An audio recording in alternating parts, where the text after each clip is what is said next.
kan berikan jalan.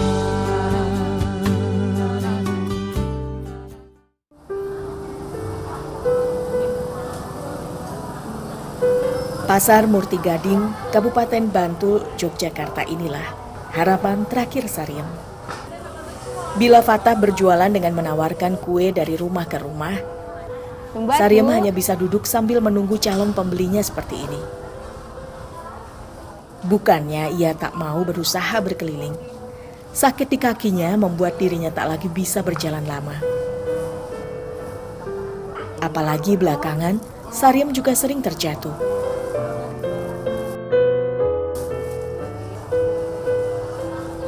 Sedut-sedut kayak ketarik, rasane celkit-celkit ngono lho.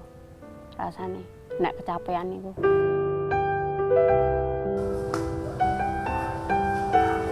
Bukan hanya itu, gangguan kista dalam tubuhnya membuat Saryem sering mengalami pingsan mendadak.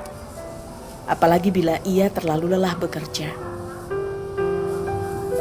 Hanya lewat kue-kue inilah ia menggantungkan harapan, hingga rasa sakit menggelayut di tubuhnya. Saryem coba tak menghiraukan lagi, tak lain demi nafkah keluarganya.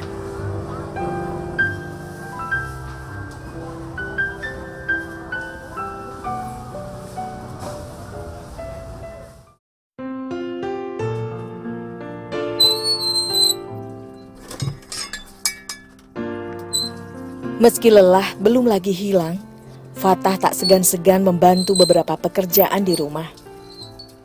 Tak ingin rasanya membebani ibunya dengan pekerjaan yang ia sendiri bisa lakukan. Ia tahu sang bunda sudah telah bersusah payah berjuang untuk dirinya.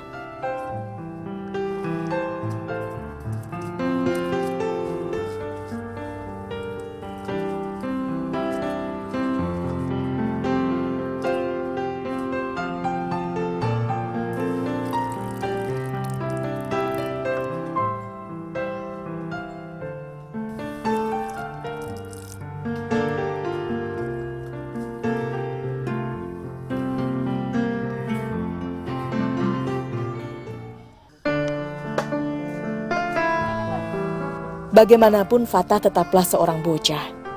Jiwa kanak-kanaknya butuh waktu untuk bersenang-senang. Terkadang bila ada waktu luang, ia pun menghabiskan waktu dengan teman-teman di sekitar rumahnya. Alasannya, ya soalnya ibu dadine pertama disayang. Fatah dan Saryem ibunya tak hanya tinggal berdua. Sang ibu juga harus merawat kakaknya yang mengalami gangguan kejiwaan. Sudah belasan tahun kakaknya itu tak lagi bisa bertindak normal sejak Saryem masih duduk di bangku sekolah menengah pertama. Stresnya niku nggih ngrasake wong tua uripe klunto-lunto, ora pernah urip enak ngoten. Terus kedua rumah kebakaran.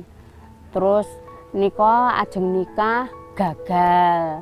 Masalah mboten disetujoni kalih pihak sik wong wedoke. Padahal anak kalih anak kondo seneng ngoten. Ya, pengalaman masa lalu yang pahit, beban hidup, serta kemiskinanlah penyebab sang kakak menjadi seperti ini. Meski tinggal terpisah dari rumah yang mereka tempati, Saryem kerap mengurus segala keperluan sang kakak pula. Mulai dari membersihkan rumah hingga keperluan makan kakaknya. Kondisine nika kula SMP dugi sak niki kondisine iki stres to. Ajeng ngobatke kebentur biaya. Bingung buat kehidupan sehari-hari aja udah susah, mikirin ke kakak juga bingung, yang ada bingung gitu loh mau ngobatin.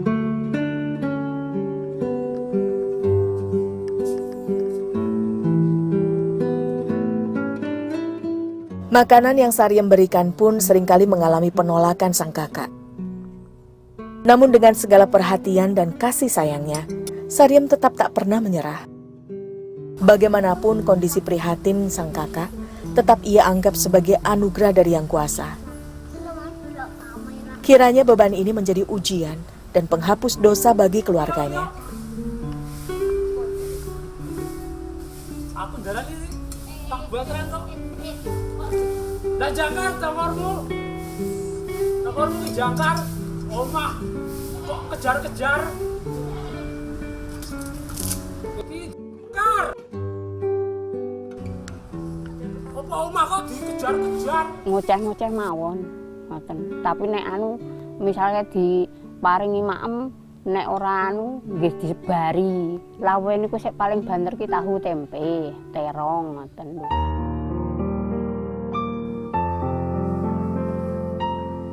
Kemiskinan dan juga berbagai cobaan hidup yang menimpa Sariem tak pelak membuat ia tetap berusaha untuk mengupayakan kehidupan yang lebih baik. Sebab ia percaya bahwa usaha tak pernah mengkhianati hasil. Dirinya harus mampu mengemban beberapa peran sekaligus sebagai kepala keluarga, ibu, dan juga sebagai sahabat serta panutan bagi anak tercintanya.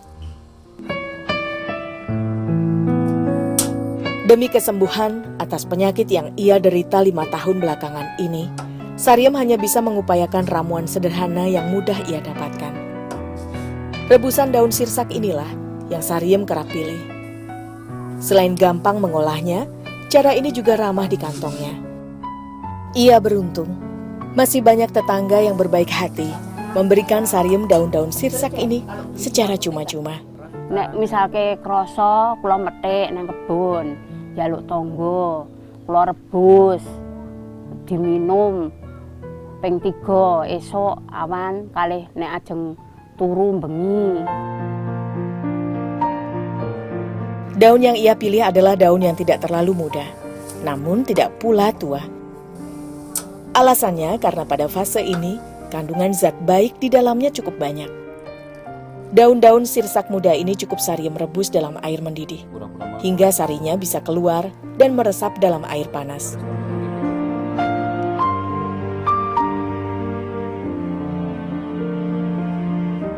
Persoalan tempat tinggal memang jadi momok tersendiri bagi keluarga Sariem. Rumah ini memang berdiri di tanah warisan orang tua. Namun sayangnya, tak ada perbaikan berarti untuk memoles beberapa bagian yang sudah terlihat usang. Sariem pernah menjual pohon kelapa demi dapat memperbaiki rumah mereka. Namun biaya itu hanya mampu untuk perbaikan atap yang selalu bocor di saat hujan. Ruangan sempit di bagian depan ini jadi satu-satunya tempat bagi ia dan Fatah untuk beristirahat. Di bagian belakang, sebuah ruangan sempit berlantai tanah menjadi tempat Sariem mengolah kue dan masakan keluarganya. Bahkan ruangan di dekat dapur ini terbuka begitu saja. Sudah pasti, kebocoran hingga rembesan air hujan tak bisa terelakkan lagi. Bahkan seringkali ular dan hewan liar lainnya masuk ke dalam rumah yang memang berdekatan dengan kebun dan sawah. Aliran listrik di rumah ini memang belum terpasang sejak dulu. Ketiadaan biayalah yang membuat mereka harus puas hidup bertemankan kelam di malam hari. Listrik dari kula tasih alit sampai sakniki ajeng masang mboten mampu. Ra nek duwite, orang tua nggih mboten mampu.